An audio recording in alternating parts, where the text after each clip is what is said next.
आप देख रहे हैं जन अदालत समाचार। जनता की बात जनता के साथ जन अदालत में। आज विधानसभा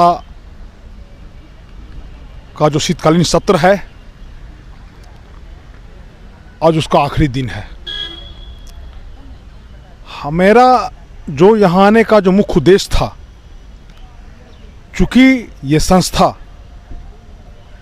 बिहार विधानसभा और बिहार विधान परिषद बिहार के जनता का दशा और दिशा यहीं से माननीय जिनको जनता लोग जिता के भेजती है, वो बिहार का दिशा और दशा तय करते हैं। लोकतंत्र में सभी संस्थाओं को अपने अपने अधिकार प्राप्त हैं, लेकिन हम अभी तक हमारी बात कोई सत्तारूढ़ दल के किसी विधायक से नहीं हो पाई है। एक एनडीए के विधायक हैं, हम पार्टी के माननीय डॉक्टर अनिल कुमार जी, उनसे बात हुई है। दो विधायक ऐसे हैं जो राष्ट्रीय जनता दल के हैं, सतीश कुमार मखदूमपुर से हैं, और एक आनंद मोहन के लड़के चेतन आनंद जो शिवहर से विधायक हैं राष्ट्रीय जनता दल के, उनसे जानने का प्रयास किए। चूँकि वो लोग युवा हैं, उनका मन टटोलने का हमने प्रयास किया। बिहार की जनता ने जो मैंडेट दिया था, ये बहुत कम मत से पक्ष या विपक्ष जो सरकार बनी माननीय नीतीश कुमार की, वो बहुत कम अंतर से बनी। ये इन विधायकों का कहना है कि ये जो सरकार बनी है पिछले दरवाजे से बनी है और सरकार निरंकुश सरकार है। एक पत्रकार होने के नाते हमें जब विश्लेषण करते हैं तो हमको ये लगता है कि एक काला अध्याय मार्च में 23 मार्च को एक घटना हुआ था। इसी में जो महिला सदस्य थी बिहार विधान सभा की, और जो विधायक थे, उनको पुलिस ने भरदम कूटा था और कोई लात से, घूसों से, बूट से पीटते देखे गए थे, और महिलाओं को पुलिस उठा कर फेंक रही थी। ये बिहार विधानसभा है। बिहार की जनता, चूँकि जनता को भूलने का आदत है, हम याद दिलाना चाहते हैं, सरकार ने विधायिका से शुरू किया। विधायिका पूरा कंट्रोल करती है, तो ज़बरदस्त रूप से पिटाई हुई थी। दूसरी जो संस्था है लोकतंत्र में, वो है आपका न्यायालय। आपने देखा कि कैसे झंझारपुर जो सत्र न्यायाधीश हैं एडीजे 1, उनके चेंबर में जा कर के दरोगा ने उनकी कुटाई की। वो भी मामला लगभग मैनेज का हो गया। तो ये विधायिका पर प्रहार हुआ। दूसरा प्रहार हम बता रहे हैं न्यायपालिका पर। अगर न्यायपालिका वहाँ के एसपी के खिलाफ अगर किसी केस में, केस डायरी में ये मेंशन नहीं करती कि इनको अभी और कानून की पढ़ाई करने की ज़रूरत है, तो शायद ये घटना नहीं घटती। आप समझिएगा इस बात को सरकार कैसे मैनेज करती है। अब तीसरी घटना है लोकतंत्र का, कहा जाता है कि पत्रकारिता लोकतंत्र का चौथा खंभा है। मधुबनी के बेनीपट्टी में पत्रकार को जला करके नृशंस हत्या कर दिया गया। चूँकि कोई बड़ा बैनर का पत्रकार नहीं था, साधारण पत्रकार था, कोई बड़ा चैनल उसके पीछे नहीं था, इसकी कोई प्रतिक्रिया नहीं हुई। अब तक कोई गिरफ्तारी नहीं हुई। पुलिस ने एज यूजुअल लिया, जैसे आम केसों को लेती है। चूँकि मैं वहाँ गया था, वहाँ से रिपोर्टिंग किया था।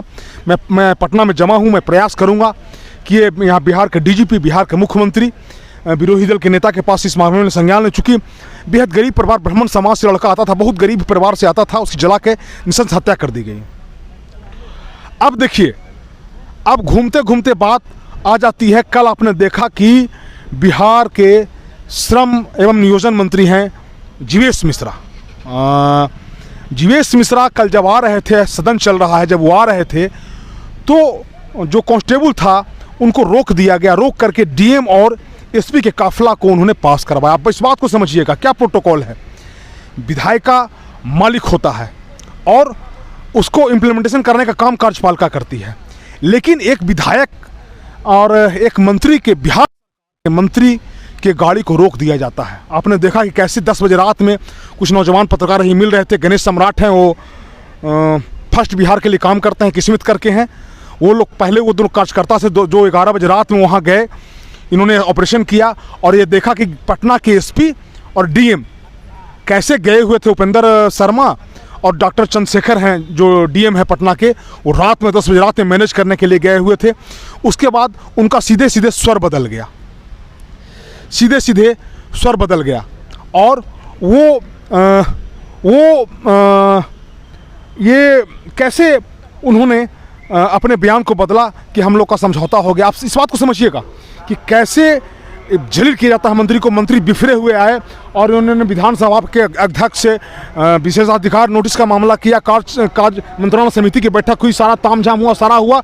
लेकिन चूंकि भाजपा के सदस्यों ने भी उनको दबाने का प्रयास किया, मंत्रियों ने दबाने का प्रयास किया, चूंकि सरकार पूर्ण रूप से मैनेज होकर चल रही है। जो शासन सत्ता का जो ताकत है, जो चाबी है, वो जदयू के पास है और पूरा तंत्र इसमें डीएम को और एसपी को बचाने में लग गया। आज विधानसभा में कल रात में ही उनका सुर बदल गया था, जीवेश मिश्रा का कल रात में ही उनका सुर बदल गया था। तो ये बिहार कैसे चलेगा? अगर आप आवाज़ उठाइएगा तो पत्रकार की हत्या कर दी जाएगी, जज साहब अगर सलाह देंगे तो जज साहब की पिटाई कर दी जाएगी।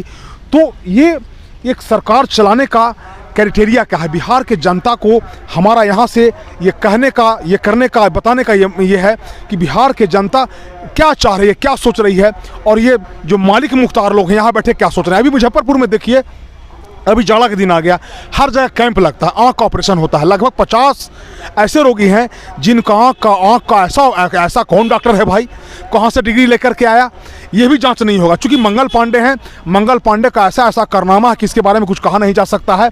और अब सोचिए कि जिस व्यक्ति का आँख खराब हो गया, उसका आँख गल गया, उसको आँख निकालना पड़ेगा, वो जीवन भर के लिए विकलांग हो गया, अपंग हो गया, इसका जवाबदेही कौन लेगा? मंगल पांडे जी बताइए, मुख्यमंत्री जी बताइए, इसका संज्ञान कौन लेगा, कौन बताएगा? तो ऐसी बहुत सारी घटनाएं हैं। अभी कुछ नहीं हो पाया।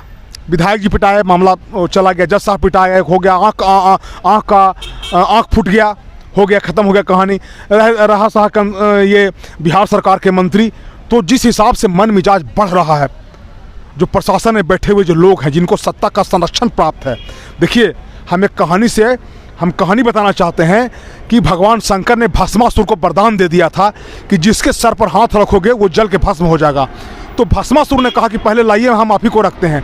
ये जो घटनाएं घट रही है, ये जो डीएम और एसपी और दरोगा का जो करतूत है, ये जो सत्ता के संरक्षण में जो ऐसे ऐसे कांड को अंजाम दे रहे हैं, हो सकता है मुख्यमंत्री जी कि कल आपके गाड़ी को भी यहाँ के डीएम और एसपी रोक सकता है। आप जान लीजिए, समझ लीजिए इस बात को। जो बिहार सरकार के मंत्री की गाड़ी रोक सकता है और जो मंत्री का गाड़ी रोक सकता है, वो मुख्यमंत्री का भी गाड़ी रोक सकता है। इस बात को आप समझिएगा और आप संज्ञान लीजिए। बिहार के गरीब जनता को आंख फोड़ दिया गया, 50 से 60 का आंख गल गया। उसका आंख कौन जिम्मेवार है? कौन उसका मुआवजा देने वाला है? कौन उसका सुनने वाला है? ये कुछ नहीं होगा बिहार में।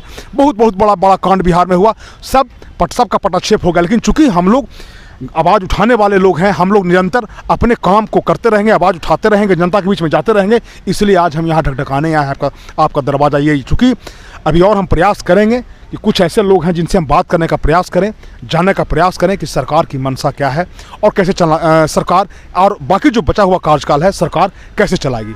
कैमरामैन संजय के साथ मैं बाबा शिवाजी, बिहार विधानमंडल परिसर से। धन्यवाद।